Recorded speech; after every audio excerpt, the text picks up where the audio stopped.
Kia ora ngā hoa mā. Welcome back to Mr. Ashley's place. Now this is kind of going to be a special experiment for me because last time we did the experiment it failed.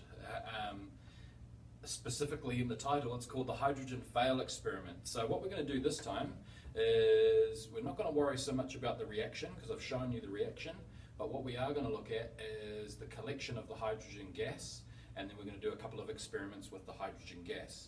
So stick around and we'll go into more detail in a second.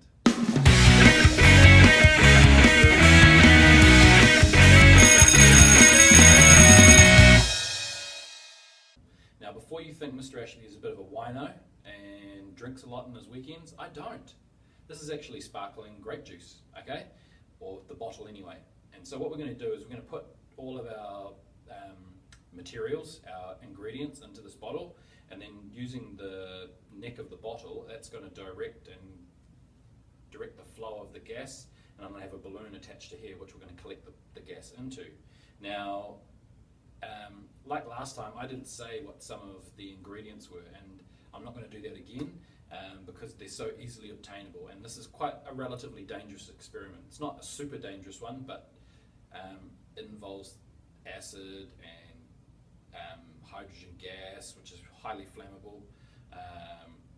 You could get a chemical burn. So I'm experienced in this sort of thing, so I'm not going to tell you what the stuff is, but having said that, if your parents have seen this experiment done before and they feel confident enough to do it, then I encourage them to do it with you so you can see the experiment happening.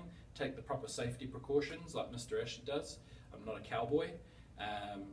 So yeah, stick around and we're going to go straight into it. So I'm not going to show you any of the assembly of the experiment because I'll put a link to that up here to the original experiment. We're not interested in the collection of gas in that one. I'm showing you the reaction. In this one, we're just looking for the gas. Okay, so stick around. This is an exothermic experiment, so it releases a lot of heat. Now, I did things slightly differently in this experiment, and I think one of the things that made me fail last time was that I didn't really dissolve mystery powder X enough. So we want to let this blow up as much as we possibly can get it to blow up. We want to try and collect as much of that hydrogen gas as possible, and once I've done that, then it's still blowing up. I got to be real careful too that the glass doesn't break. It should be right because, and one of the reasons I chose this bottle in particular is because it's used for holding carbonated drinks, so it has to be relatively strong in order to handle the pressures. Now if you've ever had sparkling grape juice at Christmas time or something like that, you'll know that there's a lot of force and pressure and gases trapped inside that bottle, especially when you take out the cork and the cork shoots across the room. So that was my logic for choosing this bottle, but we're getting quite a bit of gas out of there, which is quite awesome. So I'm just going to leave you to watch this for me, take care of it for me. I'm just going to set up for the next part of the experiment and I'll be back.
So, like I did before, I'm just going to expose the balloon to the flame, and that's going to make it pop and make a loud explosion. If it was dark, if I was doing this at night, we'd actually see the fireball.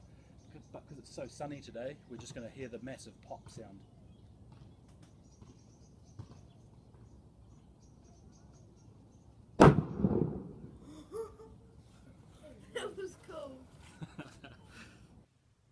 runga homa. So this is just a bit of a recap at the end and to say some apologies.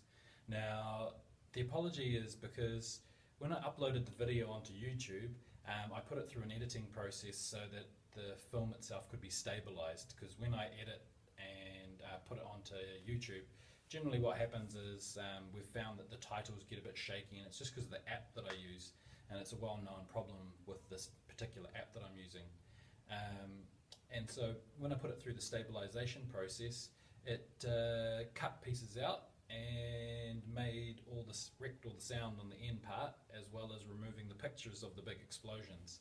Now, the silly thing is I normally wipe the iPad so I can do the next project, and that's exactly what I did this time. Luckily, I had the forethought to think, oh man, I might save those videos of the explosions because they were quite cool, and lost all the rest of the footage, and which meant that I couldn't re-upload what I had already, which was a real bummer. So luckily I downloaded what was left of the video, recut it, and put it all back together. And sadly, one of the things that didn't come out was Rocco giving me some help with the experiment, and just he was my guinea pig. I got him to hold the bottle, and he expressed that it was hot, warm, and that was just to show the exothermic properties of the bottle. So that's the only thing that you really missed out on the video, now that it's been recut.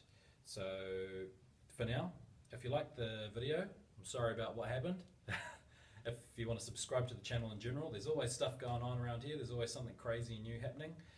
But for now, ka kite anō, and I'll see you next time on Mr. Ashley's Place.